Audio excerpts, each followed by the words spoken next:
How we doing, folks? This is Mike, and I'm joined by Mike today after maybe one of the best weekends sports-wise I can remember in a while. I mean, we have so many games to talk about.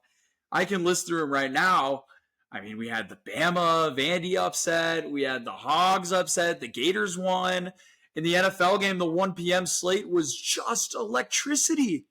Unreal. It's almost like they said baseball, like, we don't want you to have your fun. Like, it's still the NFL sport. The script was insane. Like I said, we have so much to get to. You can hear in my voice, this is the most hoarse my voice has been since I've come on the podcast for good reason. Mike, what a weekend. It was incredible.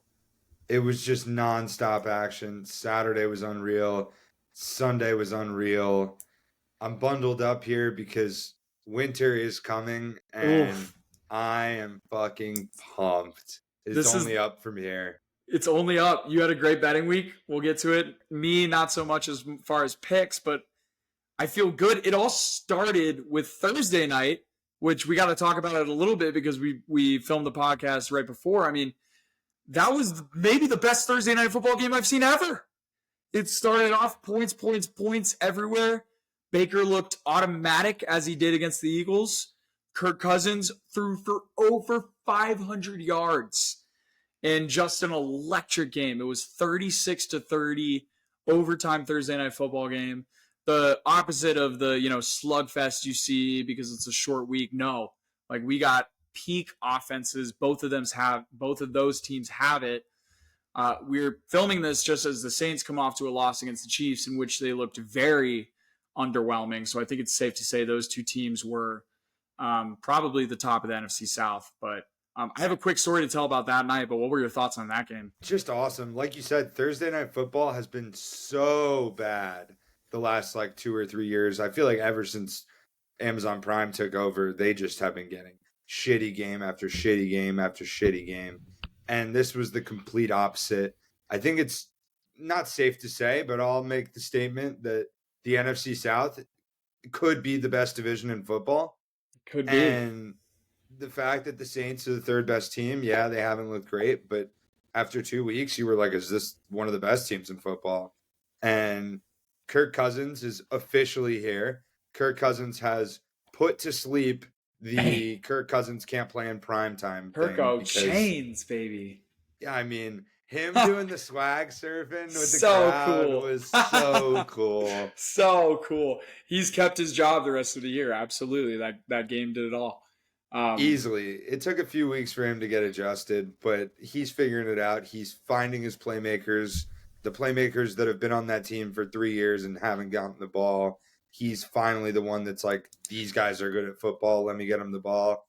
Credit to the Bucs because they fought and they looked good. It was back and forth. Could have easily gone one way or another. Questionable call at the end of the game that probably cost them the game before the Falcons drove down and scored. But just a great football game. Both playoff teams. We've been all over the Falcons all year. You and I have liked them a lot. I've liked the Bucs all year. One weird game against the Broncos, but other than that, they are who they thought we were. They are a sturdy, solid, depthful football team that can score points and make some plays on defense. So, great game.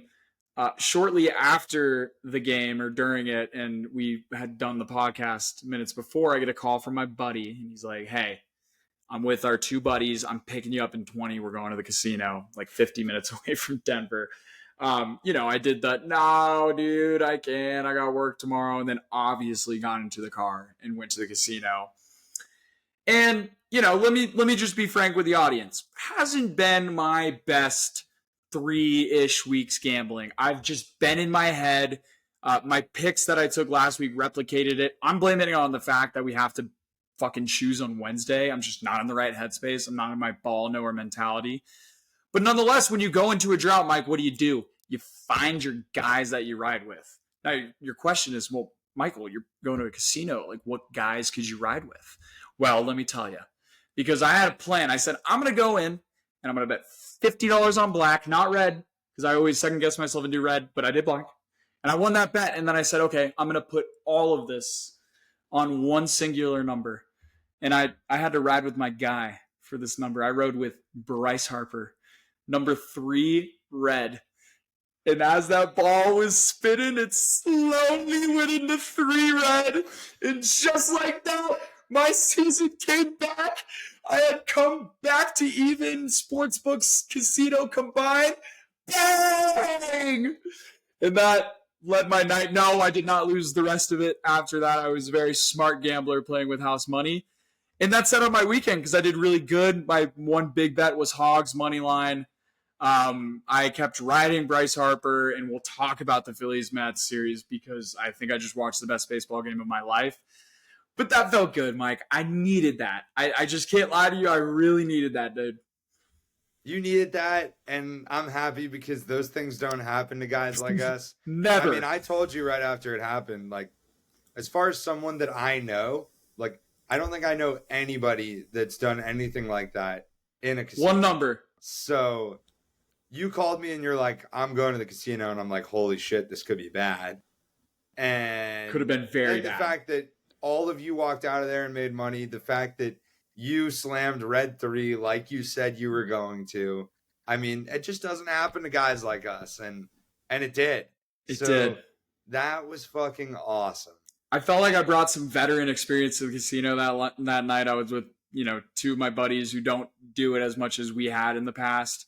And, one of them went down pretty big, and then they came back all the way back, like up double the buy-in amount.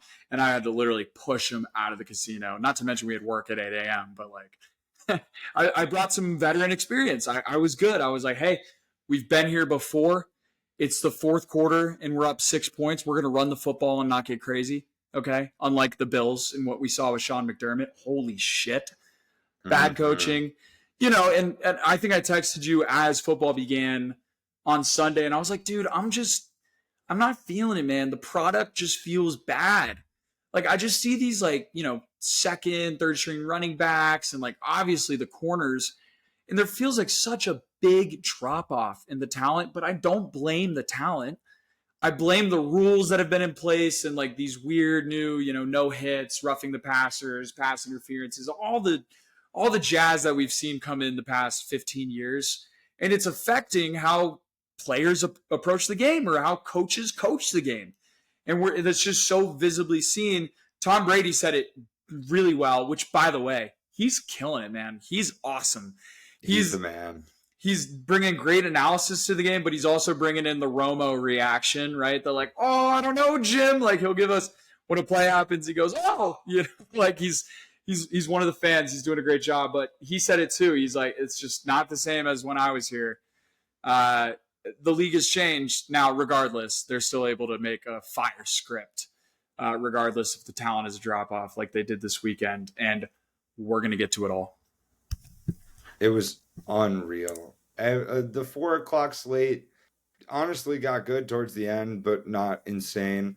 1 o'clock was just like, I mean, Scott Hansen had the quad box on for like an hour and a half. And credit to him, I think that was probably his best performance because he's like, all right, Lamar Jackson snapping the ball. Oh, we're going to transfer over. Joe Flacco's throwing the ball. Right. Oh, my God, we're going to transfer over. C.J. Stroud just threw a pass. Oh, and it was just on fire, back and forth, 4 games, swapping a game out, throwing another game in, nonstop action. Attaboy, Scotty. All day. Yep. It was a long day, too. We started at 9:30 with the London game, which was a good game. It's usually like the London game starts off like 17-0, and then you wake up hungover. You're like, oh, I wonder what's happening. It's like, oh, the game's already done. I'll just order some food and then wait for the 1 o'clock games. But no, that game was great. And then, that was probably the longest football Sunday we've ever had because of the delay for the Sunday night football game. At first I was like, this is kind of cool. Like I'm going to stay up late on a Sunday night, procrastinate, Sunday scaries, getting up for work in the morning. By the end of it, I couldn't stay awake in the 4th quarter. I ended up missing the end of the game. I gave my heat check bet because I had a good Sunday. It entailed Padres money line, Fernando Tatis to get a hit in the under in that game. And all I needed was Steelers, which, I told the audience my pick was Cowboys because it was going to help the Steelers win. I didn't even do that. I bet the Steelers and they lost. Mike, state of the NFC East address. Let's do it now. The Eagles had a bye week. Big wins for all three other teams in the NFC East this week. Let's start there, and then we have some awesome games to talk about, including some college ones, including some MLB playoffs. No WNBA this episode. But Mike, my question to lead off your Cowboys take. I know we're supposed to start with the Commanders, given they're 4-1. Can you fucking believe that? But what'd you notice in the game? Congrats on the win. I'm glad that we get to keep talking Eagles Cowboys banter because season was probably over if they lose that game, especially for how it started out. Yeah. State of the East is a lot different now that the Cowboys pulled out a victory. Ultimately, we can go into the X's and O's. We can look at the stats. We can see that Dak Prescott threw 2 bad interceptions. But I'm going to look at the positives because ultimately we got the win. And that was what I asked out of this team. I said, go be the damn Dallas Cowboys. You're better than the Pittsburgh Steelers in a primetime game where you need a win. Everyone's high on the Steelers. All the people on NBC except the one girl took the Cowboys. Took the Steelers. All the people on ESPN took the Steelers. The public was on the Steelers. I was scared shitless for the game because I thought the Steelers were going to run the ball down our throat. And you know what? We stepped up to what was always going to be a close, gritty, not sexy football game, and we got the win. You did get the win. It took a game-winning touchdown on 4th down with 20 seconds left to Jalen Tolbert, who had if I dare say, breakout game with the absence of Brandon Cooks. And there's still clearly a lot to clear up in the Cowboys locker room, but the Cowboys are 3-0 on the road, 3-2 overall, a game back of the Commanders in the division. I'm happy. You should be. And this was one of those wins where it was like they very easily could have lost the game. They looked like the better team all day. Just a great matchup for the Cowboys, really, because the Cowboys defense, by the way, got to give props where props are due. They stepped up without Micah Parsons, DeMarcus Lawrence, right?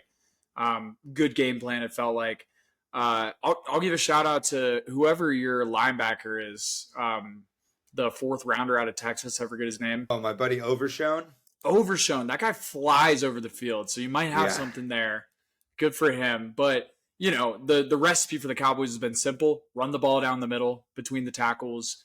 The Steelers, just aren't a good team at that. I know they like to run the ball. It doesn't mean they're a good running football team. Okay. And, Justin Fields had plays, but he's not a spark thrower that's going to dot up those corners that have no business being on the field, don't even know their names, right? But they stepped up. They did. And, going into halftime, you were probably sweating your ass off because it was only 6-3. It should have been like 21-3, right? Steelers take the lead, but they ended up getting it done. And I texted you one thing because Dak Prescott had some good throws, as he always does. He will always have good throws, but he had 2 bad interceptions and 1 bad fumble, and it kept the game close and left points on the board, which I see every single week as an Eagles fan because of our quarterback recently. So I texted you. I was like, this just feels like I'm watching the Eagles. Like, it feels like we have a very similar team as far as the quarterback making a few bad mistakes a game that keeps the game close, and the coach being questionable, which Mike McCarthy was as well. But at the end of the day, the talent in the matchup was good enough for the Cowboys to get the win and get a winning record with a gauntlet coming ahead, because I think we can expect something different out of the Lions next week. But I digress. I agree. I think I saw the same things. At halftime, I was like, what the fuck? How is this game so close? We've been dominating. We haven't given up shit on defense, and the offense is rolling. Once again, the issue becomes the red zone. We still haven't figured it out in the red zone. We seem to get there pretty fucking easily, and Brandon Aubrey kicks these field goals like they're nothing, which is awesome to have in the back pocket. But at some point, you got to start scoring touchdowns. They had all 3 turnovers, by the way, the 2 picks in the red zone and the fumble on the 21-yard line. So basically the red zone. And that needs to be cleaned up. But they dominated the game. They dug themselves some holes. They didn't make it easy. They made some stops on defense when they needed to. Jake Ferguson came up huge. Jalen Tolbert came up huge. CeeDee Lamb cursed out Dak Prescott on the sidelines. So Yeah, he did. the two, that was just a spur of the moment anger. CeeDee Lamb after the game was fired up about the win. I don't think anyone needs to look too deep into that. They're totally fine. The issues are the offensive line and the defensive line. And if they can figure that out, then they'll be a better football team. Yeah. But my thing this week and this win that they pulled out proves that they are still a good football team. A bad football team makes those mistakes and stays in a close game for no reason that they don't belong in and ends up losing. The Cowboys needed to win no matter what scenario and no matter what the script was, and they pulled out the win. Ultimately, Dak Prescott made the plays when it mattered, which he usually does, and we move on to next week where I'm once again scared shitless. And I have a feeling every single game I'm going to be scared shitless for the Cowboys to play football. So yeah, that lines up well for my stress levels and anxiety. they needed that one. They needed the Giants one that they squeezed away. And we're going to be talking about the Cowboys still. They're not dead, which they very easily could have been the past two games. So props to you. However, Mike, they do not lead the NFC East. It is yet still the 4-1 Washington Commanders who rolled again.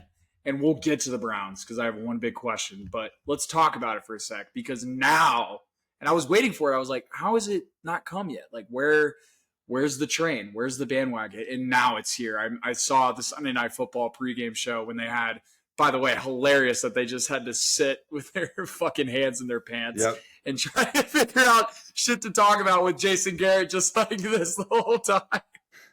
And he's giving Sean McDermott shit for coaching. I'm like, you can't give anyone coaching advice, dude. You're Jason Garrett.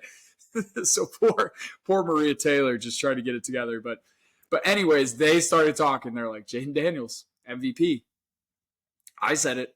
I think, and so I made my bet after his coming out party in that Monday night game, right? I didn't even take him preseason, and I got it at 200-1 odds. You texted me someone like put a large sum of money on that to win hundreds of thousands of dollars.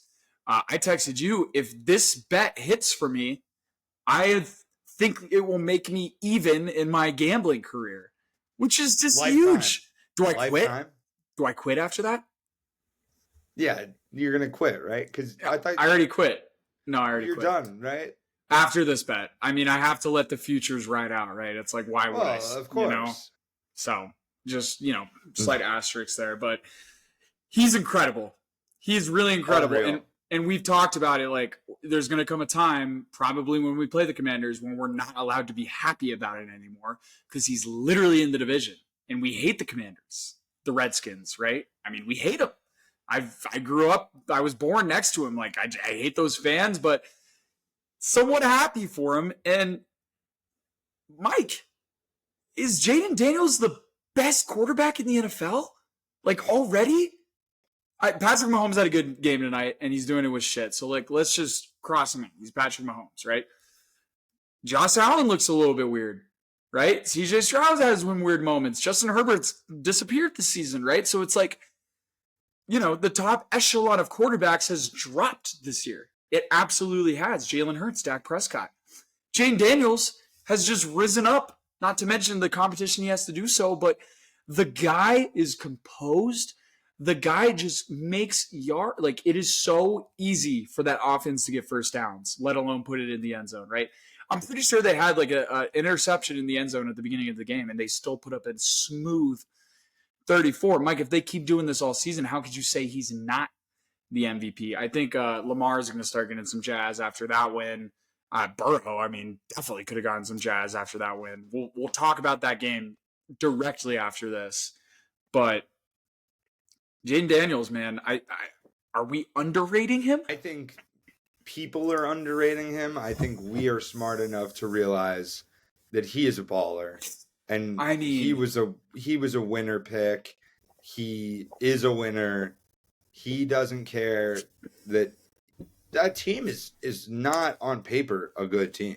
No. The O-line is not good. The defense is bad. Now Dan Quinn has that defense firing, so credit to him. But like, the whole thing before the season was even if Jayden Daniels can ball, that team is bad.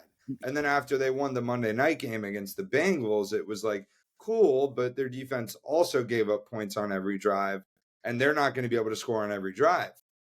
I take it back. They can score on every drive. The offense is unbelievable.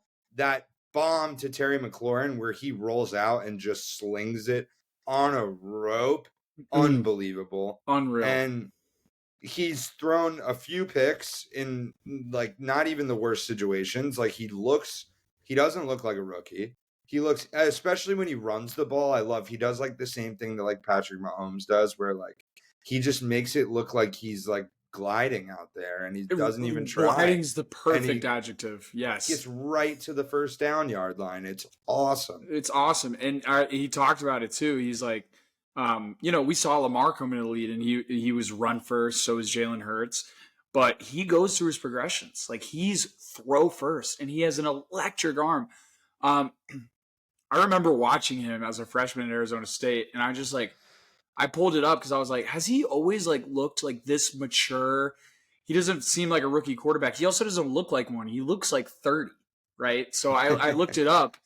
And I just remember watching him freshman year at Arizona State, and I was like, this kid's going to get destroyed. He's a skinny, twitchy quarterback. They don't survive. But he looked just as electric in that highlight reel that I saw. He even had Brandon Ayuk throwing the ball to back then, which was electric. And, I mean, he's just become a guy. He's just one of the dudes. It's incredible to watch. And it's consistent football. Like I said, he gets first downs at ease. But then he also has these 2 or 3 plays a game that are just like, oh my God, like they're Heisman moments, right? They're MVP moments that you need. The one thing I'd worry about, like with my bet, is, tough division. You still got to go through the Eagles and Cowboys, but like they don't have a lot of primetime games either, right? So come down to the end of the season and they're like a 5 seed versus, the Ravens or Chiefs that are a 1 seed. It's going to be tough for him to swing it that way, but I mean, he's doing good things now. I'm pretty sure it's down to like 12-1 or like 13-1 or something like that. So I'll take the value play. Jayden Daniels. Definitely value. I'm scared, Great bet dude. by you. Hold on to that bet. It's going to be close, but we saw it early, so props to us. Apparently, I didn't see it because I took the Browns. I don't know why I did. My thing that I said in the podcast was, "What a bad bet, dude! What am I doing?" You know what I realized is your issue? What? I'm becoming sharp, and I don't know if it's for the banter. One good week. You had one good week. I don't know if it's for the banter of the podcast or because we want to fade each other or you don't trust me or whatever. But when I make picks, then you freak out. I didn't. Because you're like, do I ride? Do I tail? Do I fade? What do I do? Like, this guy doesn't miss, but at the same time, like, he's going to miss. And we've done 3-2-1. We've done it at the same time. I'm just getting in I'm not picking good football teams. I'm like thinking about what the public's going to take because they think they're a good football team when really Vegas is going to. So I'm just way in my head. I'm overthinking it. Some of the bad picks I had this week is I had the Browns. I thought the Dolphins were going to look bad. That actually worked out. I had the fucking Panthers. What am I doing? Why was that spread 4 points? Why was the Browns spread 3 points? Like the Commanders, and I said like Jim Schwartz, he's gonna rookie quarterbacks. He does well against him, and he did. He threw him some weird things at times. It didn't matter. They still put up 34, and a lot of that has to do with the worst quarterback in the NFL, undoubtedly, which is Deshaun Watson. I like Bryce Young over Deshaun Watson. That was going to be my question to you. Was going to be like he's done. What quarterback would you not take over Deshaun Watson? He is done. I know we don't have the history in front of us. I remember vividly the Commanders having 10 bad contracts, but this is the worst contract in NFL history. Not only because of the contract, they gave up 3 first-rounders for him, and they had Baker Mayfield, who's playing great, who took them to their first playoff win ever. You add up the fact that they have been in misery for 25 years, and they finally hit a stride, and all it took was one terrible Terrible, inexcusable move by probably not even the GM. It was probably an owner move who said, "I need a quarterback. I need someone to compete with Patrick Mahomes." Right, and he hasn't done that at all. And they've Not thrown even away their close. future. They don't have cap space. They can't get rid of him. Mike, the big thing is like, why is he on the field right now? Do you think Kevin Stefanski is seriously sitting sitting down on the sideline being like, yeah, keep riding with him? Like, that's not his call. That's an owner call. Like, are they waiting for him to get injured? He's bad. And they don't have options. Like, they're dead now. They're dead for this window. They're the worst team in that division, who I probably think is the best division of football. And then they have the next 10 years ahead of them in which they aren't going to be able to fix it. That's how the NFL works. And you gave him the biggest guaranteed contract of all time. And you literally had a guy there. It's just beside me. I feel so bad for Browns fans. So bad. There's just no way that, like, they're watching him in practice and he's doing anything. Or in the off season, like, did he show up this off season and they're like, whoa, like, he wasn't really healthy last year. He had some time off. He's going to be better this year. Like, we're going to have a fucking team. Like, players got to be pissed. They got to be like, that defense is good. You know, and like, I know they've dropped off this year. Guess what? It's because they're going 3 and out every drive. It's unreal. They're on the field for 35 to 40 minutes a game. I mean, it is just unreal. I knew it was bad, or it was going to be bad, when in the preseason huddles you saw Jameis Winston bringing it down. Like, they brought in the backup quarterback to be the hype man in the huddle. That's how much this guy is useless to your team. He can't even be the hype guy. There's no way the coach likes him anymore. There's no way the players like him anymore. The fan base, he's their least favorite Brown in Browns history, and they've had a lot of not likable Browns. And he's the worst. It's sad. Well, we can move on from Deshaun Watson, but I feel for Browns fans, guys. I'm so sorry that you have to deal with this. I think we have one Browns fan named Connor Tamarkin. Sorry, nice guy too. You don't deserve this. Oh, I feel bad for you because for 3.5 hours you had to somehow hope that bet would come true. Was there any point in the game where you're like, wow, Commanders are off to an early lead, like, maybe I live bet the Browns? Like, no, that's the thing. Like, you would never live bet the Browns. Never. Nope. I mean, they're bad. They had to get like a couple turnovers to start the game, and then 2 touchdowns, maybe one from the defense. Why did I take that bet? Terrible bet. I will be better. We both did hit our locks of the weeks. You had the Chicago Bears. I took the fucking Panthers. What am I doing? Like, great, easy bet. Just never a sweat. Same thing for mine. I think, I took the Cardinals plus 7.5. They won outright to a team. Let's talk about it. The Niners are 2-3 now and have a lot of questions. And this is the point I want to bring up. I think Brock Purdy's having his best season. I think he looks great. He's extending the plays. He's like, he's a good quarterback. I said it last week after the win, but they're 2-3, Mike. The defense can't. The pass rush isn't there. The corners are very dottable up, right? The offensive line isn't even good anymore. Trent Williams is probably getting old, right? I mean, even Ayuk had a good game, but they lost at home to a team they were up by 2 scores in. And Kyler Murray, I remember, had a terrible interception at one point, just inexcusable, and they still won this game. So listen, we've had our questions about our teams. There's a lot of questions about a lot of teams right now. I don't know if you can have any questions without starting with the San Francisco 49ers, who have a losing record and just lost 2 games in the division. Yeah, what's weird to me is in both of those losses, it wasn't like there was a big fumble, pick six, kick return, like some crazy play. Both games, they were winning, and never were they like dominating, but close to like being pretty comfortable. And then something happened in the second half and they just were nothing. And they just lost, and the offense couldn't gain ground. and the defense couldn't stop anything. It wasn't like there were any like 75-yard bombs or crazy plays, fluke, anything, questionable flags. Like in the Rams game and the Cardinals game, they just weren't the better team on the field, like all around. And that's what's weird to me. That's the thing. Like, they just weren't the better team. Like, it seems like an even matchup, right? And it just took a couple good drives. It wasn't even big plays. I know Kyler had his run to start the game, which was awesome, but that was cool. Listen, this leads up to a huge Thursday night game. It's in Seattle, Niners in Seattle. The spread's already -3, San Francisco. Unfortunately, Seattle also lost to the Giants, who look sneaky decent, right? They didn't have Malik Neighbors. They didn't have Singletary.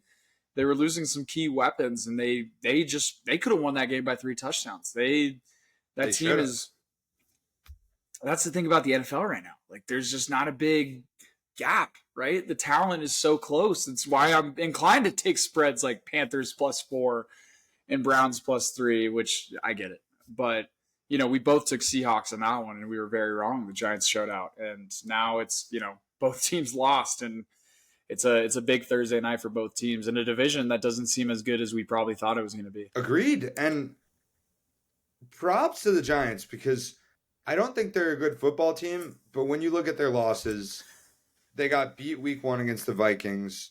They lost to the Commanders, who kicked 7 field goals. And the Giants just couldn't get in the end zone. The Giants should have won that game. Mm-hmm. And then they lost to the Cowboys, who they very easily could have beaten. And then they beat the Seahawks. Like, if they have a kicker who doesn't miss against the Commanders and they figure it out against the Cowboys, they could easily be 4-1. They also could have won that Vikings game if they didn't just decide they didn't know how to score points. Probably not, but yeah, no, the Giants are a sneaky, decent football team. I mean, we saw it against the Cowboys on Thursday night. They actually looked for 3 quarters like the better team on the football field. Daniel Jones threw a lot of bad interceptions. But listen, like, the NFC East is just an extremely intriguing division. I don't know who's coming out of it. It could actually be any of the 4 teams, including the Giants, which, by the way, you could get at like 12-1 value right now. So props to the Giants. They're going to be there, but they're also putting themselves in a weird situation, right? Because, like, we saw it when they went to the divisional against the Eagles and beat a fraudulent Vikings team and got murdered, but they gave Danny Dimes money. So it's like, you're not going to be, with the talent it seems you have, going to be able to draft the Carson Becks of the world next draft. Do you keep it rolling and just hope it works? Like, what are your big decisions you get to make now? Because you're kind of in this middle ground territory, which we've seen can be the death of teams a lot of times. So, right. Because I know you paid Daniel Jones, but he's not the guy. And he's looked good at times. He looked good this past weekend. He actually looked good against the Cowboys until the interception on the last play of the game. And he just can't get into the end zone. They have the biggest red zone problem in the league, aside from the Jaguars, who are just a dumpster fire, even though they won. The problem, like you said, with the Giants is they're now 0-2 in the division.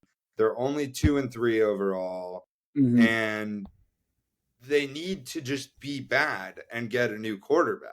Did you see who they're playing next? Sorry, go ahead. Oh, they do have a crazy game next. Did you see it? Yeah. Insane game. I love that this was like a Sunday night football game that wasn't supposed to be as good, but now is extremely intriguing.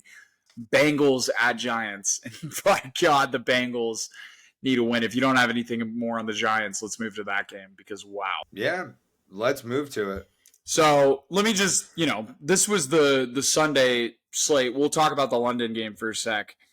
But Ravens-Bengals was incredible.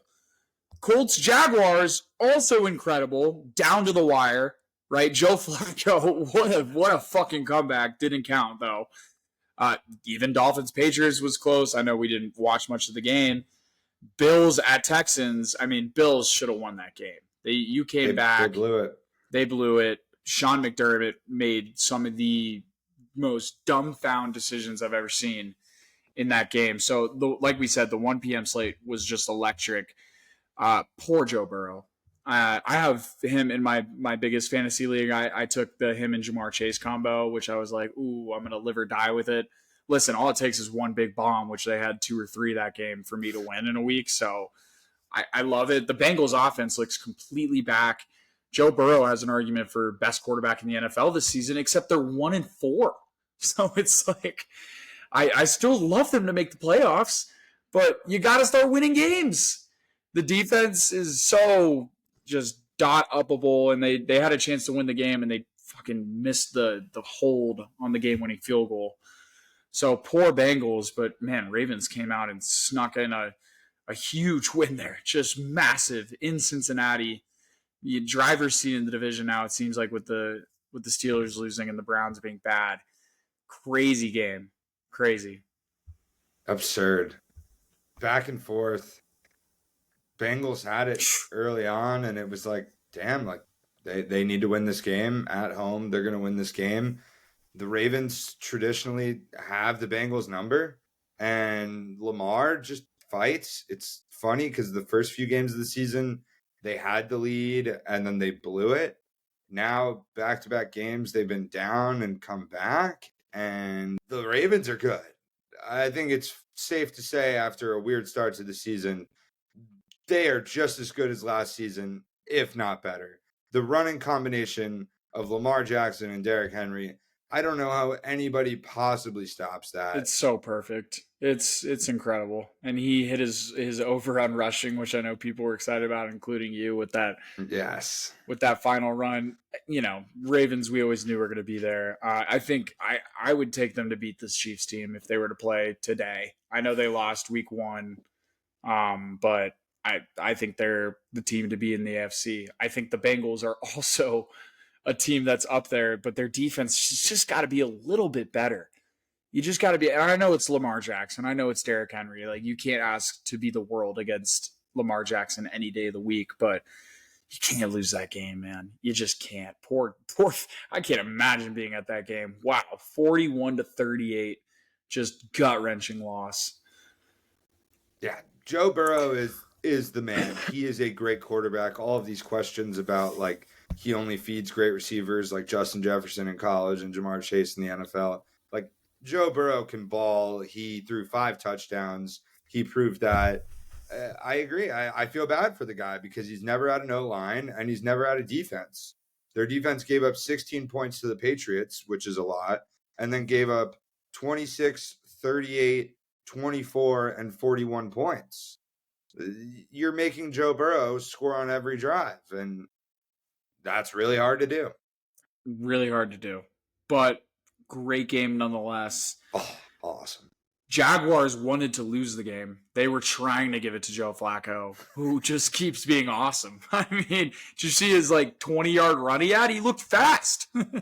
Fastest running play of his career. Really? Longest running play of his career. No way. Was it 22 actually? yards. God, I love football. He is 40 years old, and that was the longest running play of his career. Yep. Whatever it takes, man. They came back in the game, and Doug Peterson was like, here, take it.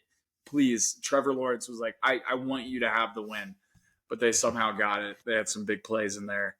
So that was another good one as well. Brian Thomas. We both took the Jags that week. They pushed. It was 3 points, but, that was one of those lines that was like, why is that 3 points? And we were like, you know what? Let's ride it because people are going to take the Colts here.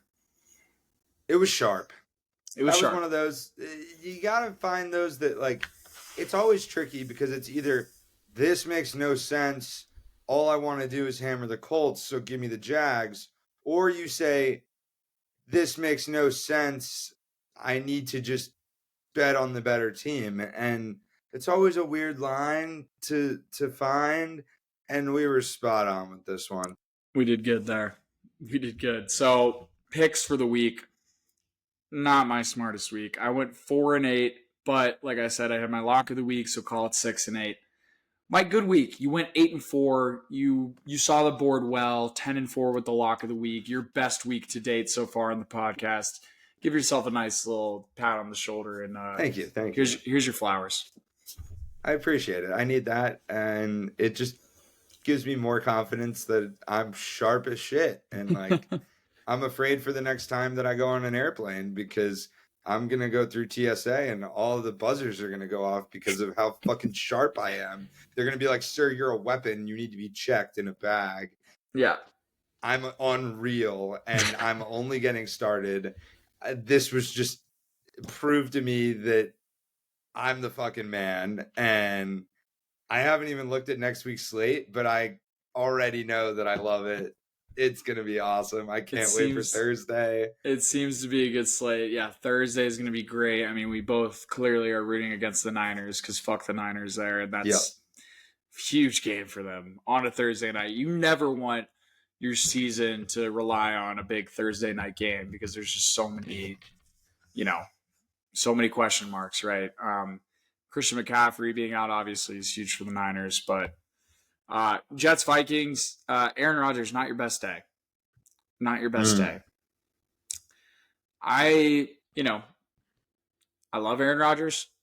We talked about last week how I think he's the best thrower of the football of all time, but his career is the way it is because of the other boxes he does not check as far as the quarterback job application in the NFL. Everything else. And I think we saw those on very, very big display in London. He's arguing with the coaches. He's mad at his receivers. The O-line's still bad. We always knew that about the Jets, right? Pretty sure they have Tyron Smith there, right? So like they're just trying to fill in the holes where they can. And the Jets, listen, I think they could beat any team in the NFL on just their best week, but there's just so many question marks with the health and we see this time and time again in the NFL where you think you have your guy at quarterback and you try and fill in the parts because you want to go all in, kind of like you see from NBA teams, right? When you have that one guy like Jalen Brunson or Joel Embiid, it's like, all right, just get dudes around him. The NFL is just not that simple, man. Like you got to have young talent. You got to have guys that come out of nowhere and just surprise you and lead your team to victories. I mean, they're still running with Lazard and Aaron Rodgers and some old pieces. And Robert Sala is a loser, and you should have gotten rid of him a while ago, right? Especially if this was how his relationship was going to be Rodgers. Like you didn't know that. So, Jets, not a lot to be happy about. I would be very scared about them even making the playoffs. I'd be scared about Rodgers making it to week 8. I mean, he looked like he was going to be out of the game at one point in that one. So I will say one positive note for the miserable Jets fans out there is what I thought was going to happen from this season, and this is the only way that the Jets are going to turn around this season. They're only 2-3. They can pick up some cheeky wins here. They're totally alive, but the next few weeks are going to be huge for them. What I expected was for Aaron Rodgers to turn Garrett Wilson into what was Devontae Adams on the Packers, where that guy gets 15 plus targets a game, 10 plus catches a game. Anytime there's a big play, you're throwing him the ball. And it hasn't happened yet this season. And it finally happened on Sunday where Aaron Rodgers, whether that was the play calling or that was him, said, fuck it. This is the only receiver on the team that can catch the ball. Just like a lot of the times Devontae Adams was the only one on the Packers who was good at catching the ball. And he said, fuck it. I'm going to feed this guy. And if I can hit on at least half my throws, then we're going to do pretty damn well. And Garrett Wilson had 13 catches for 101 yards and a touchdown, 22 targets. Oh my God. And they were in that game, aside from his 3 interceptions, one of them being a pick 6. Like they somehow hung around in this game. They did. I don't know. My question goes back to, was that Hackett or was that Aaron Rodgers? If it's Aaron Rodgers and Hackett's going to keep calling plays that don't get Garrett Wilson the ball, it'll be interesting to see how much Rodgers can audible to that.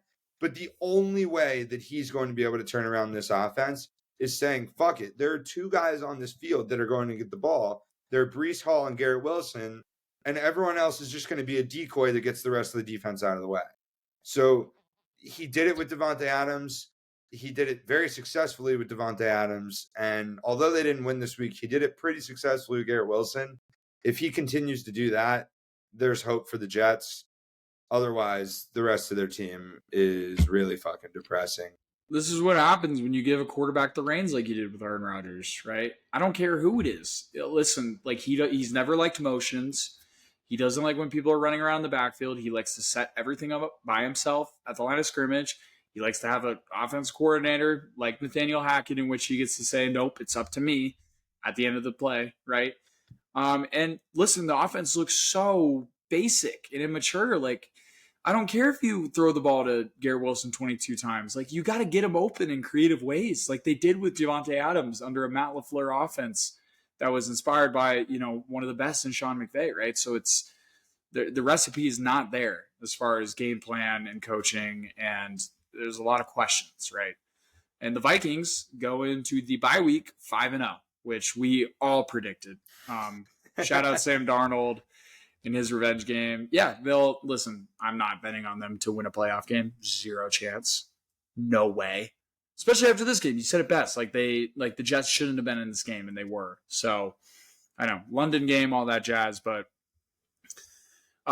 just quick one. Caleb Williams. Good job. Good job, Caleb Williams. Better. I think he's figuring it out. Much better. He's gotten better every single game. And DeAndre Swift is finally the guy that he was last year. Yeah. The second that they said, hey, Roshan Johnson's going to start getting looks, he said, all right, fine, I'll start playing football now. And he looks awesome. Yeah. And when the offense is rolling, Mm-hmm. they look good. Like they're downhill, like Jayden Daniels. It seems like first downs come easy with the talents they have. You said it like, hey, just, I don't know, throw to your top 10 receiver a lot. And he's been doing that. DJ Moore is a stud. And the Bears are 3-2. So like you had some very questionable games, coaching, quarterback, all the jazz, but the defense is good. They get after the quarterback, which they did against Andy Dalton. And, the Bears are going to be able to win football games against most teams. We saw it against even the Texans. They stayed in that game because of the defense. And, Caleb Williams, just be a little bit competent. And it seems like you're going to keep getting better every week. Also a very good division. Very, very, very good division. I think we were both wrong. I don't think it's the NFC South. I don't think it's the AFC North. I think the NFC North is the undisputed best division of football because the Packers also look good. The Lions are the Lions, and the Bears are sneaky. Yeah. Who would have thought that? Especially a few years ago when the Packers were just winning every single year. The Lions were sad. The Bears were sad. The Vikings were moderately sad. And going back to just how we led the pod today, Mike, like it's almost kind of disappointing because it's going to come down to some crazy games at the end of the year. We see a lot, like the Bengals being 1-4, like they're going to want to come back and get like a 7 seed, right? You got the Commanders, you got the Eagles, you got the Cowboys, you got the NFC West that's underperforming, but a very good NFC North, and then the NFC South, the top 2 teams that, right? So it's like there's a lot of teams that deserve to make the playoffs. There's a lot of teams that deserve to win some playoff games, but the product isn't as good, and that's going to get lost in just the beauty, which is NFL football leading into the playoffs, hoping your team makes it. Game of inches, right? It always will be. But, just being the ball knowers that we are, let's not let it go to waste that like the NFL, we're a little bit disappointed in the decisions you've made as far as changing the rules and thus changing the product as far as talent. Yeah, I agree. I mean, if I was a defender, I don't know what I'd do. Like, how do you tackle somebody anymore? No wonder we're seeing white corners now. Like, they're like, we got to try something else. Like, maybe they'll like the white guys more and not get as many flags. I mean, it's just absurd. You could call a flag on every single play, and I think you've been able to say that for a long time. But it seems like it's happening more and more now. It seems like it's happening in big moments where it's super questionable. I will say I'll give the NFL props. This whole replay assist thing, it's kind of sick. I like it. Replay, what do they do? Am I missing something? It's like if there's like a blatant like whatever that they missed, while the team's in the huddle, they'll just go like overturn it real quick. Oh. So because there's this has been my whole thing, and this is my thing with the NBA, not to get too deep down this rabbit hole, but why in the NBA when there's something questionable, like did a guy step out of bounds, was there a foul, was it a 3 or a 2, was it a shot clock, whatever it is, why do we have to wait, then 20 seconds discuss, then say we're going to go to the replay monitor, then go look at the monitor, which, by the way, Secaucus, New Jersey is looking at anyways, and then take 5 minutes to look at it? Like, why can't we have that team in the booth that's dedicated to doing that just immediately look at every single play?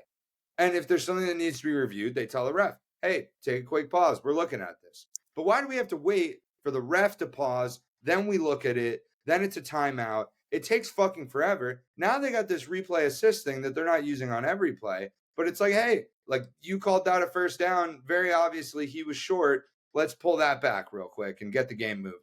Yeah. Props to them along on that. Yeah, because the NFL games are long. That's one of the things I know the NFL wants. Like they want their games to be shorter. Baseball's done it with the pitch count. But, I wish they would do with some penalties, like that Browns penalty I saw a couple weeks ago that made me lose a lot of money when it was just a clear not holding. They'll never do that, but because they need to be able to control the script somehow. But, yeah, I do enjoy that they're finally starting to, although I guess they did it last year, throw flags on Jawan Taylor because he is awful. He is so bad.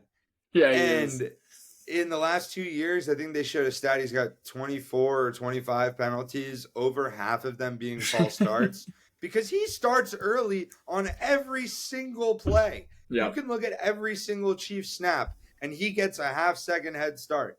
And I think he gets away with a lot of it because he's on the Chiefs, and they are finally starting to be like, hey, this is so blatant. We can't not call these false starts and all this. So fuck Jawan Taylor, and good for the NFL for saying we want to support the Chiefs, but they need to get rid of this guy or else we're going to have to throw flags on him. Or maybe it's their thing like, hey, don't get mad at us. Like, we're calling penalties on the Chiefs. See? Look, Jawan Taylor penalties was 5 He's their scapegoat. He's the scapegoat.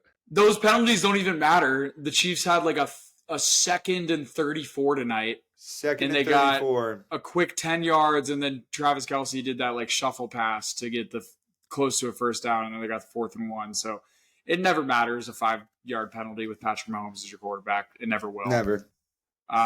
Saints didn't look good tonight. Last thing I have on NFL is Bo Nix, dumb gas. The Broncos are 3-2. The Broncos are 3-2. Absurd. They're 3-2.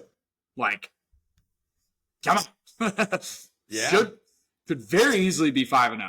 They had 2 games that were doozies as far as offense goes, but Bo Nix hasn't been amazing. Bo Nix was giving it to Sean Payton a little bit on the sideline. Yeah. Did you see that? Good shit, Bo Nix. Yeah, you don't take shit. You played 6 years in college. Fuck your rookie quarterback. You're an experienced veteran in this league as far as I'm concerned. And I don't know, I guess Drew Brees' advice as far as dealing with Sean Payton was like, Sean's going to demand a lot of you. You should demand a lot back. And I can't read lips. I don't really know what they said, but I'm pretty sure at the end of that conversation, Sean Payton was like, all right, good job. Like, good shit. Like, you got me type. There's respect there. Same thing probably with Dak and CD. Like, you like to see those type of things. So, props to Bo Nix. Did you see his response after the game? No. They were like, I saw you exchanging words with Sean Payton. What'd you guys talk about? And he just goes, he has like a very high, squeaky voice, by the way, that you don't expect. But he was like, I was just telling him how much I love him and how much he loves me. And then he moved on. He didn't say a word. I was like, that's a veteran right there. And then one more thing on Bo Nix. I don't know if you saw this, but he was like changing the play at the line of scrimmage. And Max Crosby, being Max Crosby, was like, Bo! They can't hear you. Speak up, which is awesome. So cool. So shout out Bo Nix and the Broncos, who have a winning record going into week 6. Who would have thought? Yeah, shout out. Our guy, we're going to keep telling him for no reason, but why not? And Why not Bo Nix? He didn't turn the ball over. He's relying on the defense, similar to Caleb Williams, realizing that they don't need to fucking go crazy and throw for 400 yards, that they have decent running games. They have great defenses. They're honing in on what their teams are good at. As long as they don't turn the ball over, they can win some football games. And Chargers Broncos is next week in Denver, 2:05 game. Rightfully so. This over-under is 35.5 because it's two football teams that don't want to score the football. They want the clock to run down as quick as possible. Very intriguing game. Maybe I'll try and sneak into it. But yeah, cool. Great NFL slate. We have two more sports to hit, though. You want me to college football? Let's talk about it. We have to start with well, you know what, Mike? Tell me about your Saturday. It seems like you were doing a lot. I'd love to tell you mine as well, but that'll set this up. Playoff baseball, college football. How was your Saturday? I had a busy Saturday, actually. I had to work. The Capitals had a preseason game, so I wasn't as dialed in on the early football as I wanted to be. But it was a great day of work, and it was a 4 o'clock Caps game, so I was able to get off by like 7:30 or 8 o'clock. By then, everyone in Nashville was busy marching the goalposts down to the river. Yep. I was excited to take my suit off because I have to wear a suit for all the games, which are pretty sick. I'll find a way to fit that into an Instagram post. And ran home. Luckily, the Florida Gator bar is literally 75 feet from my apartment. Nice. So I ran upstairs. I was so amped to go to the bar that I dropped my shit, didn't even change, and went right to the bar in my suit. Business. Just a business It was trip. all business as we watched the Florida Gators handle business. UCF isn't a cupcake team anymore. They're a Power 5 team. Correct. They play in the Big 12. Mm-hmm. And like we said before the game, it was the same 2.5 point spread as it was when we got our ass handed to us in the previous two home games. I was nervous, and rightfully so, based on what we've seen out of them in the past few weeks. And they absolutely stepped up. They won a game that they needed to win. They used the home advantage to help them.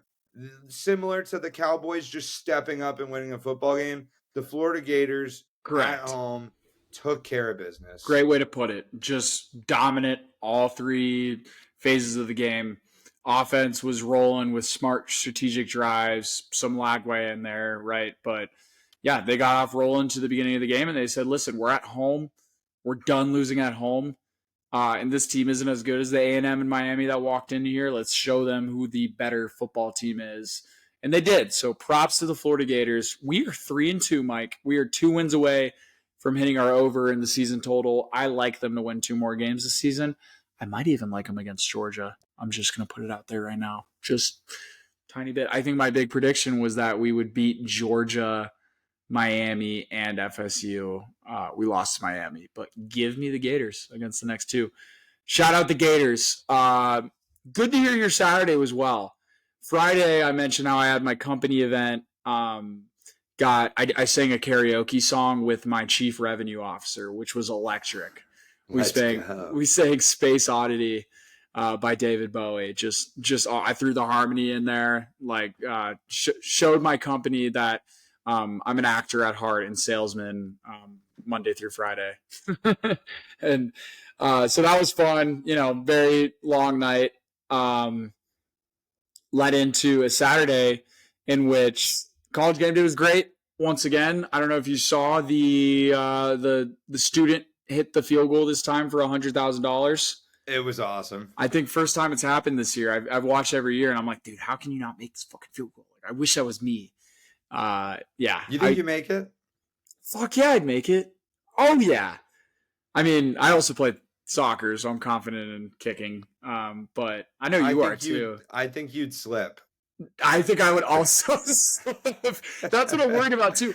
I also think every time that Kirk Herbstreit is too close to the ball, I feel like it's not a good angle to run up on. So it's and that's why you see it go right a lot. But Yeah, shout out to that kid. Shout out College Game Day. It led into a decent 1 p.m. slate, but things really picked up towards the afternoon and night games. But there was another game that day, and it was Phillies Mets, and the four baseball games. I mean, just what a Saturday, right? And we're gonna hit all the baseball games, but I somehow dragged my friends not only to come to the Philly watch bar with me, in which we watched Game One, very depressing. I'm sure a lot of people saw the photo of me in the trash can, deservedly so. And then I somehow got them to follow me to the Gator watch bar, and that was much better vibes. Not only because the Gators won, but a massive upset by Vanderbilt. Their first win ever against a top 5 AP team. It just happened to be the number 1 team in the country, Alabama. And getting lost in this week because of that win is the Hogs, who I said bet the money line in Fayetteville, and they won. And that was my big bet, my big win of the weekend. So shout out the Hogs, shout out Vandy. We had the Dogs were out. What was it, like top 7 of the top 15 teams this week or some shit like that lost? Like just one of those awesome college football weeks. Just great football week all around, Mike. I'm smiling ear to ear. It was incredible. Alabama obviously was insane. That Vandy quarterback can ball. I haven't watched a Vandy football game this year, so I don't know if he normally balls. But they beat the Virginia Tech the first game of the season. They were 14-point dogs that game. It was just wild. Every time like Alabama started to inch back, then Vanderbilt made a play. They responded every single time. And Alabama was making plays, but Vanderbilt made it pretty damn hard on him too. Ryan Williams had big plays again, but you just saw it was like clearly just an extremely frustrating loss. I forget his name, but number 13 on Alabama, the defense, threw an absolute bitch fit while they were dealing. He like kicked the ball away. He was yelling at the sideline. He I think when he tackled the quarterback to get the last first down of the game, he kept grabbing his helmet, like just complete bitch fit. But it's got to be frustrating because they were responding, and Vandy was just ready. And yeah, I don't know if you remember a few years ago the meme of the guy when Vandy started 3-0, and he was this seems like the nicest kid ever, like probably a Hawaiian dude, and he's like, well, when you come into Vandy and you play SEC football, it's hard to win here. So go Vandy, and Alabama, you're next. And then they lost 60-0. But that guy's on top of the fucking world because Vandy just beat Alabama, an undefeated number 1 team, best win in school history. Love how they brought the goalposts all the way down to the river. Just so happy for Vandy. And over 3 miles insane. They walked that thing. And I forget who was talking about it, but we've been to Nashville a handful of times. Nobody in Nashville gives a shit about Vanderbilt football, but they took over Broadway that night on a Saturday night. They ruined all those bachelor and bachelorette parties. Just a group of college kids, nothing the cops could do about it, walking a goalpost down to the river. Absolutely electric. This is the type of thing you get in college football versus any other sport in the world, and it was amazing to see it on Saturday. And for a team like Vanderbilt, this is it for them. If you're a Vanderbilt football fan, it's never going to get better than this. Nope. I don't care what delusional Vanderbilt football fan, I don't think there are many of them out there, that'd be like, oh, we're good this year, we're going to be better next year, in 5 years we can be a real program. No. You guys are not a football school. You're bad at football. You've never done this before, and you may never do it again.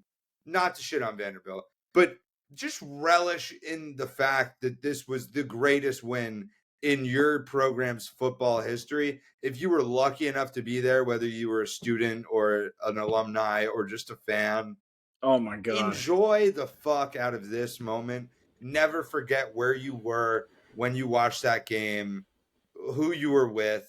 This is your Super Bowl. Playing Alabama every year is your Super Bowl, and you lose every single Super Bowl except this one. So just enjoy it. My favorite meme was the kid who I saw it was pointing at the Alabama guy and saying, "Look at the fucking scoreboard." That's never gonna happen again. That's never gonna happen again. The best comeback you can ever say in any sports argument is scoreboard. There's no coming back from that. And it just so happened that Vandy was able to say it to Alabama. And oh man, and you said it best. And they absolutely did, it looks like. I mean, they gave it to Alabama fans that were there that day. And I hope they did. Because fuck Alabama. Fuck those fans that thought they could take over that stadium. And I'm just glad they had a terrible night. Like it's just great to see. And shout out Arkansas as well, because they got some of the same in Fayetteville that night against Tennessee, who now the Gators have to play next week. And, you know, we always play Tennessee well. It's in Tennessee, though. So I don't feel good about it. Not even a little bit. I'm not going to, like, talk myself into, like, hyping us up. Like, I'll probably bet on the Gators because why not? But I didn't even notice that Washington beat Michigan in Washington. I mean, huge upset. Washington's bad this year. Minnesota beat USC in Minnesota. I don't know if you caught this game. I think I was the only person awake for it. It went till like 12 or 1 a.m. Mountain Time. But the Miami Cal game was unreal. It was crazy. Yeah. It was one of the craziest comebacks I've ever seen. I mean, that stadium went dead silent, and they were rocking. It was College Game Day, and they showed out for College Game Day. It was a great College Game Day, great atmosphere all day. They got off to like a 35-10 lead, some shit like that, and Miami came storming back. And I was so brain dead by that point from just the long day, and I had made it back to my couch after getting kicked out of the bar on Saturday night. Story for another time. And I watched this game, and I was like, oh, my God, this is on crack. And now this is 2 wins in a row, Virginia Tech last week, and now the Cal game. Miami's 6-0, but listen, got to put some respect on Cam Ward, because you win these type of games because your quarterback says we're never out of it until we're out of it. And we know he's calm and composed and makes smart decisions and has electric plays. And what a game. I don't know if you watched it. It was unreal. I saw the highlights. I certainly was not awake for it, but I did see the highlights. As incredible as Cam Ward was, Cal allowed Miami to come back into that game, and it was. I hate to see that because I don't like Miami. I respect Cam Ward for being an absolute baller. There's no debate. Mm-hmm. But I hate Miami, and I was really hyped to hopefully see them lose. And Cal was pumped. Who knows the last time they had game day before that? They haven't had a good team since probably Aaron Rodgers or Marshawn Lynch. Like, it's been forever, and I was really hoping they would finally do it. And I know. They should have. Now with 2 losses, they blew that game. Probably over, and they blew the game. They blew it. Cam Ward made some plays, but Cal's offense could have made some plays that they didn't. I'm sad. Who would have ever thought, though, you'd see a Miami football game being the last game played on a Saturday night? You know, I gave a lot of shit to this. Like, when I saw Washington playing Rutgers, I was like, this just feels wrong. This one felt right. I liked it a lot.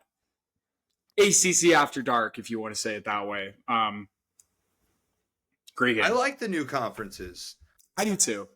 I still think it's weird and it doesn't make sense, and I wish they would just realize that they're moving towards a 64-team Division I football or an 128-team Division I football with 2 divisions, and that they would just take the top 64 teams, split it up into 4 quadrants of location that actually makes sense, and make that college football, because that makes sense. And then you can take 3 or 4 teams from each conference, and you've got divisions and some sort of organization so that there's no question marks at the end of the season when a random group of old white guys gets to decide who gets to make the playoff.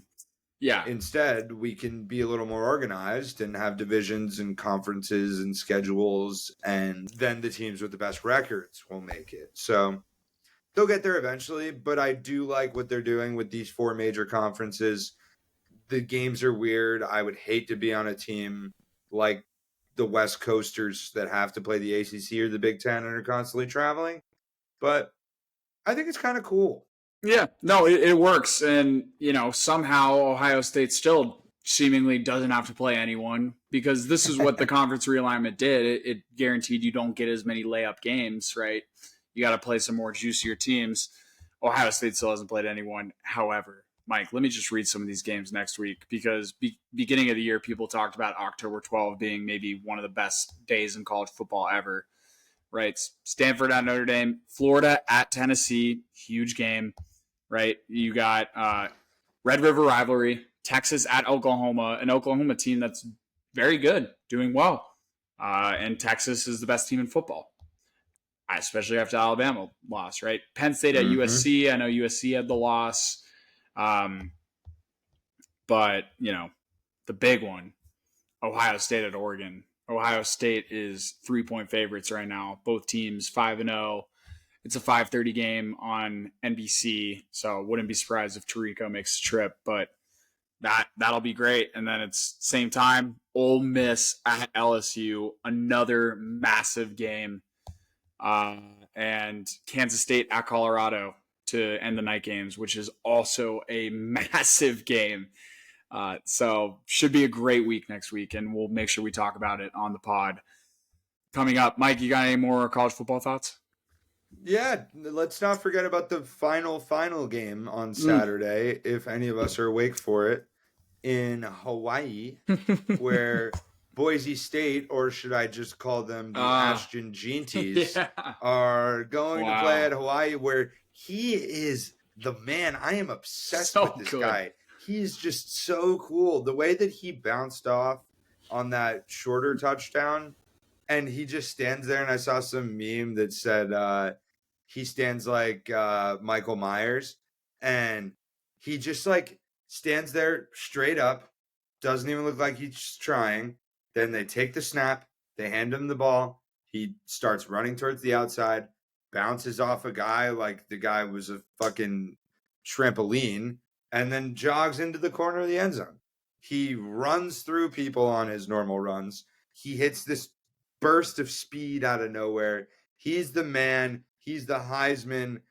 Like, why not draft this guy number 1 overall? Like, talk about, like, quarterbacks, maybe they don't translate. Running backs, if you're a running back, you're a running back, and he's a running back. He absolutely I don't know how many more is. times I could say running back, but there's no better way to describe him than he is a damn good running back. Running back's the word. I saw the highlights from that game.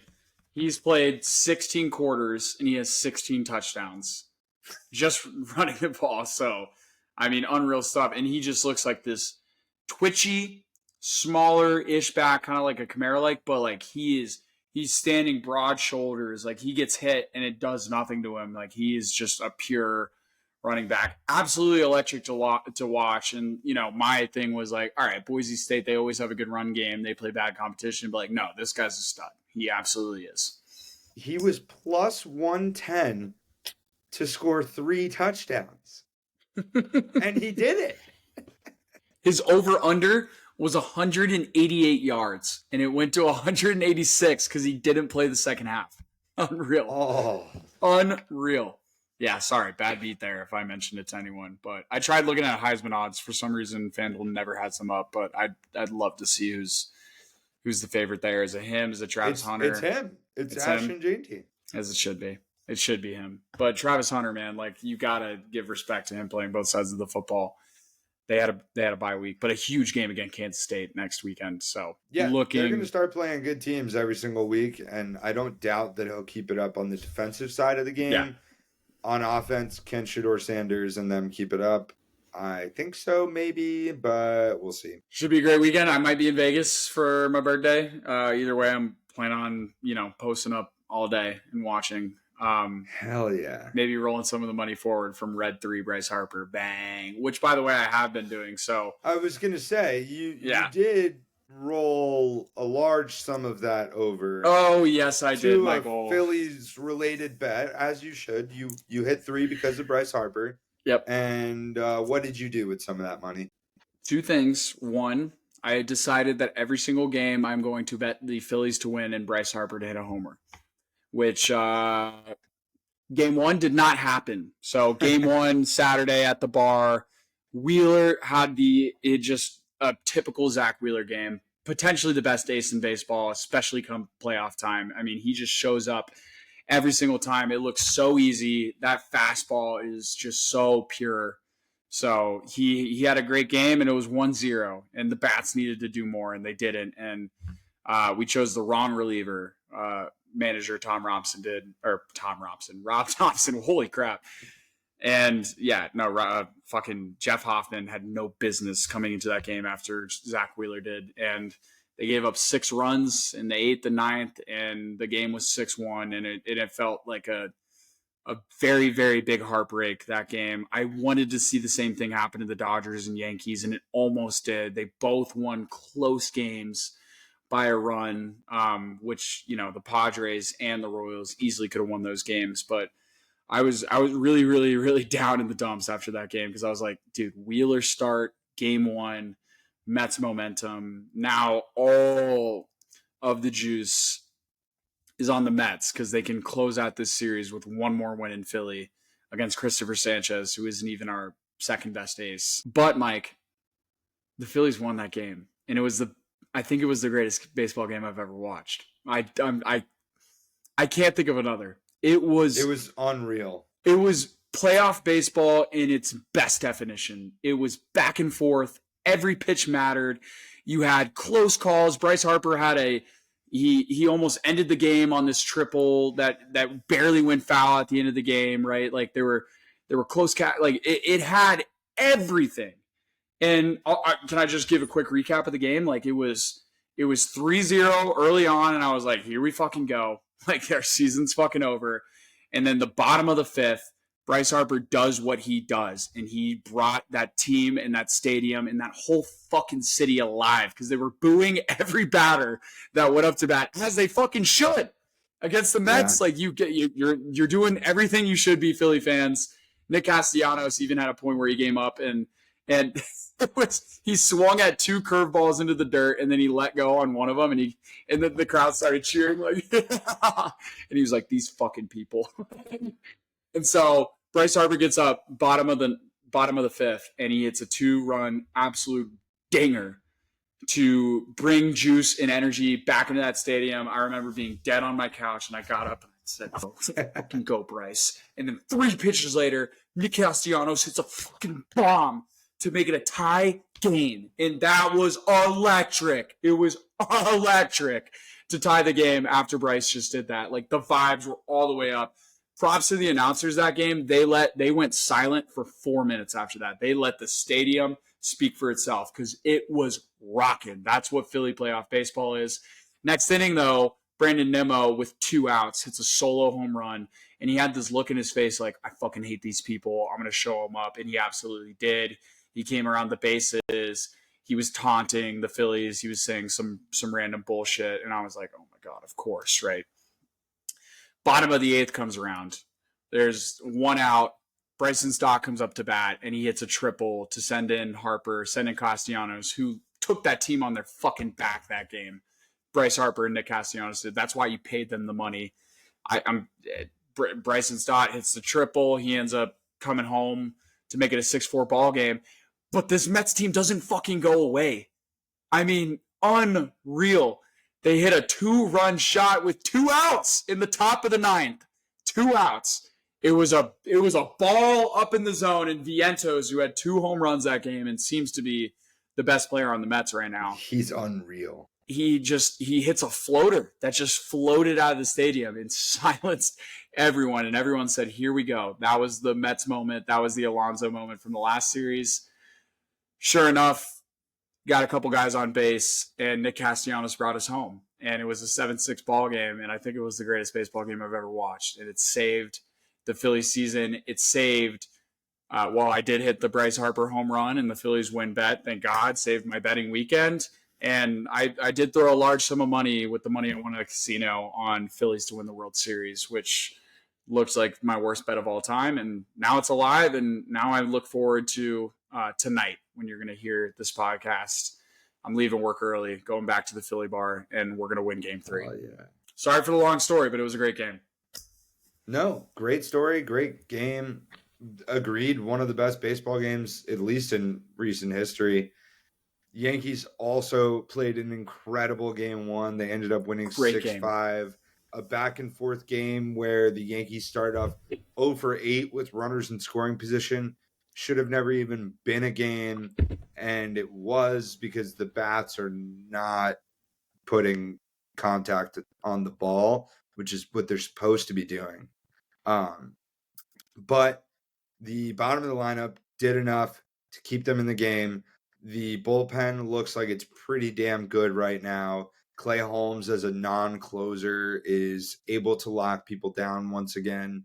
Not sold on him because who knows. Yankees pull out game 1, which was absolutely massive because tonight, or yesterday, whenever you want to consider this, the Yankees came out with Rodon, who was absolutely on fire to start this game. I'm sure most of you started watching it and then tuned over to football. He strikes out the side in the first. The Yankees get a run in the second to take the lead. Rodon is cruising, and then he makes one bad pitch in the top of the fourth. He gives up a home run to one of their random fucking dudes, Massey or whoever it was. And he just didn't look the same after that. He ends up giving up 4 runs. And it's like, okay, we're down 4-1. We'll piece it together with the bullpen. No problem. The bats did nothing. Gleyber Torres was 0 for 4. Juan Soto was 0 for 3. Aaron Judge was 1 for 3, and his one hit was where he beat out an infield single. Shortstop bobbled it. Austin Wells was 1 for 4, grounded into a double play. Stanton was 1 for 4. He reached on an infield single that got by Bobby Witt. Jazz Chisholm hits a meaning nothing, whatever, home run in the 9th. Volpe got an infield ground ball hit. Verdugo got a ground ball. John Birdie was the best player on the Yankees tonight. He, first game ever professionally playing first base, made some incredible plays out there. Diving catch, doubled up the Royals to get the momentum swinging. Clutch hit in the 8th or 9th to keep it going. And So I texted you it, right? And I was kidding, but I am a little bit serious because, like, game 1, if you come out, especially after a bye, and the bats aren't there, like we saw with the Phillies, like, you can blame it on the bye, right? And then something big happens, like the Bryce Harper home run, they come back, the bats are back. The Yankees, it was opposite. We saw the bats in the latter half of game 1, and then today they were gone. And, the top guys didn't have their best game, and you need the top guys on that team to have their best game because the bottom of the lineup feels extremely average. Verdugo and Torres. I don't like the 9-1 going into Soto there. So I guess my question is, like, are you concerned? This is like, this loss feels like a lot of the Yankees' losses in the playoffs from the past. And I'll give a little respect to the Royals. Like, they just seem like a very sturdy defensive team. Bobby Witt Jr. is incredible.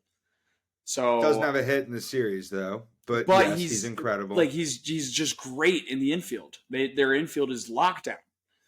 Agreed. And does he really not have a hit? No hits. Damn. Judge has 1. It was an infield single today. Bobby Witt has no hits. So damn. Am I concerned? Not yet. Talk to me after game 3. I need to see the bats going in game 3. We have Clark Schmidt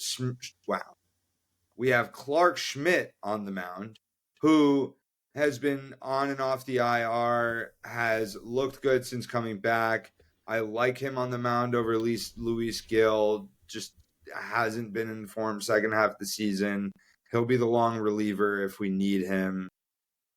But we're not going to have a shutout, and we can't expect to have a shutout. We're supposed to hit the ball and score runs, and it starts with getting Gleyber Torres and Juan Soto going. They need to get on base in front of Judge so that he can start getting pitches. Aaron Judge has the highest strikeout percentage. It's almost 33%. in postseason history among any batter with over 100 at-bats. So that's not good. But I'm not concerned about him. You don't have to be Yes. concerned yet. You don't have to be concerned yet. No. It's 1-1. Game 3 is huge, though. Massive. Because there is no excuse for not beating the Royals. Yep. You got to beat the Royals. I don't care. They don't come in great form. They're not hitting that well. Their bullpen is probably the best bullpen in the MLB playoffs right now. So you have to start hitting these starting pitchers, and they're getting guys on base, and they just can't get those clutch hits. But they do have opportunities. So I like them to jump out to an early lead and just put the game to bed. That'd be really fucking nice. Yeah. Because that's what they should have done in game 1. They had the opportunity to do it tonight, and they'll do it in game 3. They can't win games like the one you saw tonight, right? They need to win games the Yankee way. They need to have the bats rolling from inning 1. They need to have a lead, right? Especially with the bullpen you just mentioned.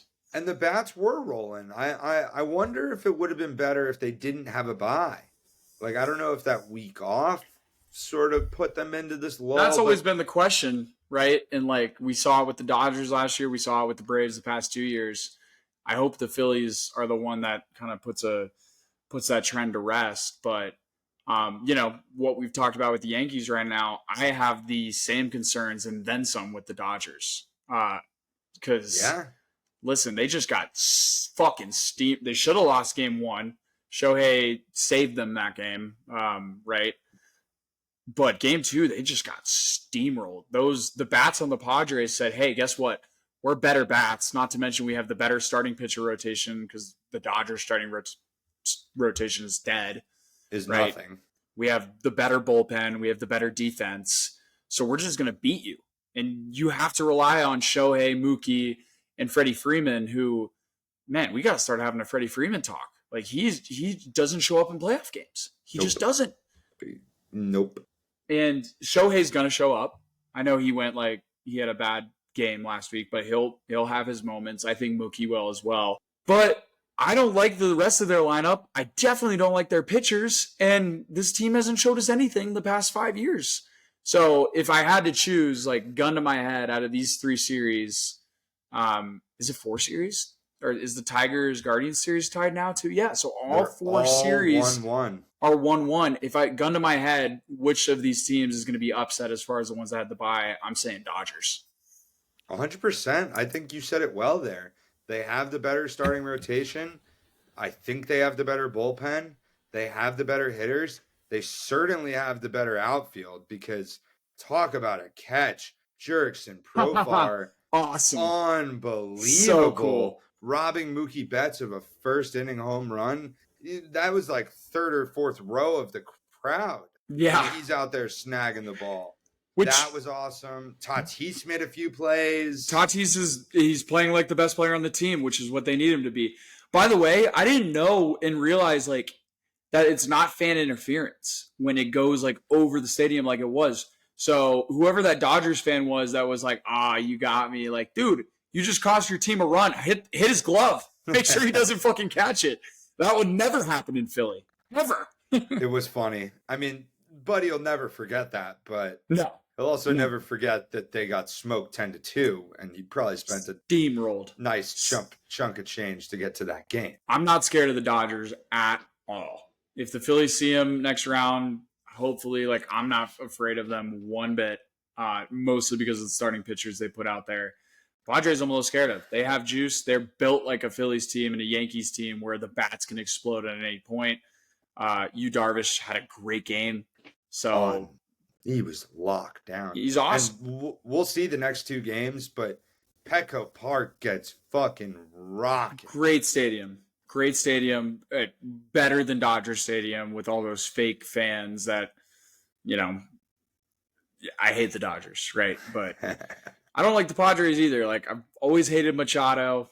I kind of like them. They're kind of a fun team. Jurickson Profar out of nowhere becomes a hitter. Tatis is fun. He's a shortstop that's making plays in right field. Who's that other white dude they have? Cronenworth? It might be Cronenworth, but yeah, they got some bats. like for sure. And it's not just top of the lineup. Like what I'm concerned about with a lot of these other teams. Like they have bats Kyle all around. Higashioka bats in the 9 spot, and he's hitting home runs. He's got 2 home runs in the playoffs. They can swing the bat. They are Jackson Merrill. That's who I was thinking of. Jackson Merrill. He had a great game. He's going to be rookie of the year. I think he had like 3 or 4 hits. So and he's man center field. I know they gave away a lot to get some of the players they have. I haven't heard Xander Bogaerts' name in a while, but I mean he's still on the team, right? Like so they've given a lot away, right?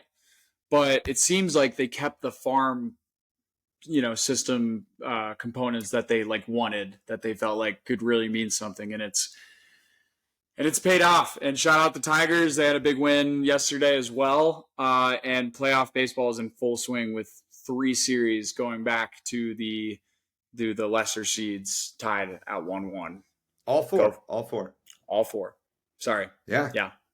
We'll talk Phils. more baseball probably next week after these series have concluded, but go Phils. October's the best. Baseball has been awesome so far. What a fucking weekend.